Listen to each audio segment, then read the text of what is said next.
Good morning, YouTubers. All right, this is a continuing from my first video, Patreon account. So I was just curious. I'm not doing it, never have, don't intend to, don't have any use for it. I just was curious how it works, or if you contributed, and if you did, what your thoughts on. From the 3 that I saw, it didn't seem like none of y'all have done that, and for your own valid reasons. Just not your thing. You're not about to waste your money on another account. So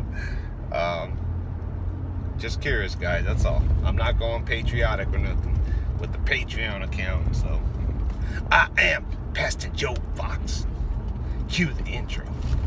All right, so I want to talk about 2 shootings recently within this last few days that took place.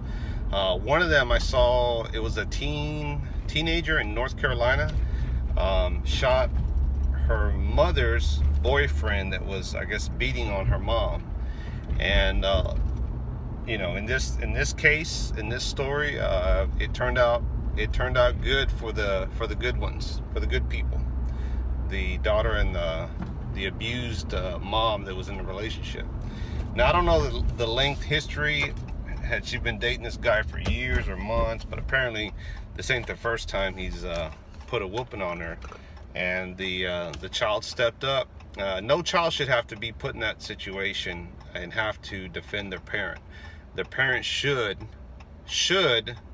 be responsible enough to say, you know what, I'm not putting up with this shit. You're not gonna touch me. If you touch me, you're gonna get it, you know, and defend themselves. Now this child has stepped up and done what the mother should have done. And I'm not trying to be harsh or critical, because again, we don't know all the facts.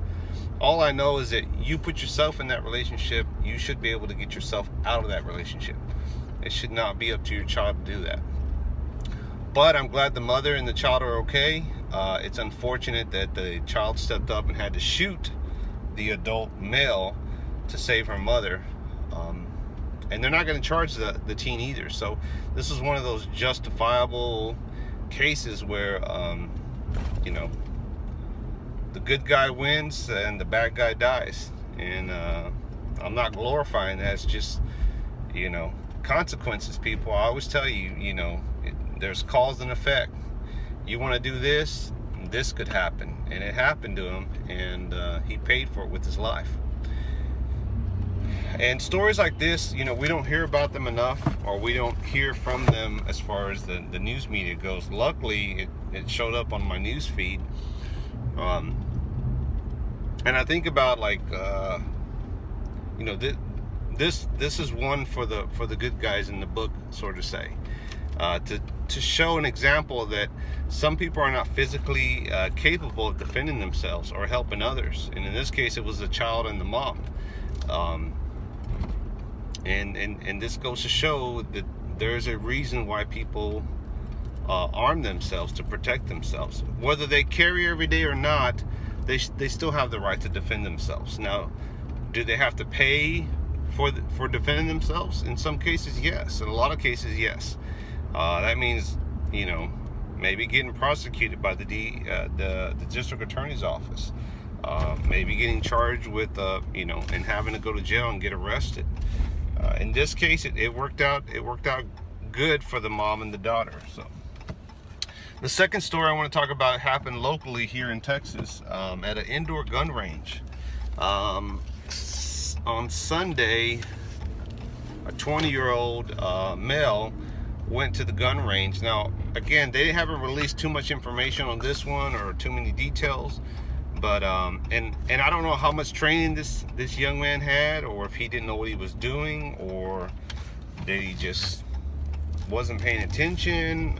But it was a self-inflicted wound. It was a fatal wound, and they transported him to the hospital, and he died. And it's unfortunate, because you don't want that kind of news story shined on the gun community.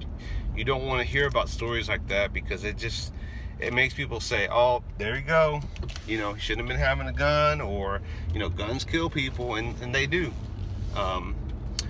Guns are used in different manners, for hunting, for sporting, for self-defense. Law enforcement uses them. The military uses them. They have a purpose, and they're, you know, you have to treat it like a tool. You have to treat it as though it's a power tool, and it's, you know, it's a great responsibility to handle that firearm. You start with education. If you don't know what you're doing, you ask questions, ask for help. There's plenty of people out there in the YouTube community and the gun community locally where you're at that will help you. If you don't know what you're doing, take a gun class. A lot of the gun ranges offer a 1-hour consultant on, you know, if you have a firearm, you're like, hey, I just got this firearm, I don't know how it works. If you pay a gun instructor, they will show you the basics of the mechanics as far as the functions of the gun. You know, how it operates, how you clear it, how you clean it, how you break it down, put it back together. The basics, you know, finger off the trigger. Don't point it at anything you don't want to destroy. Treat it as a loaded gun always. You know, those basic concepts that a lot of us pick up along the way through asking questions. Maybe we're fortunate and our parent was able to teach us, a father or mother or grandparent. Not everyone has that fortunate experience. So anyway, just some things to think about, and just be safe out there. And the last thing I want to say is, if you're at the gun range and you see somebody fumbling, don't be a dickhead, don't be an asshole, don't be a cocky SOB. Go help them out. You know what I'm saying? If they're having trouble, if they don't know what they're doing, just say, hey, do you need some help? You know, can I offer some assistance? You know, if you can tell they're kind of like not pointing themselves, they're kind of fumbling, like he don't know what he's doing. It's like, hey, let me help you, man. First, put the gun down. Do you know anything about the firearm? Do you need me to help you? There's no shame in asking. It's better to be safe and ask a few questions than to be an idiot and find out later when you got a bullet fired in the wrong direction. Whether you hit someone or not, it's just better if you ask questions. Don't be embarrassed. There's nothing shameful in asking. It's just being a responsible gun owner. All right, guys, you have a great day. Red October out.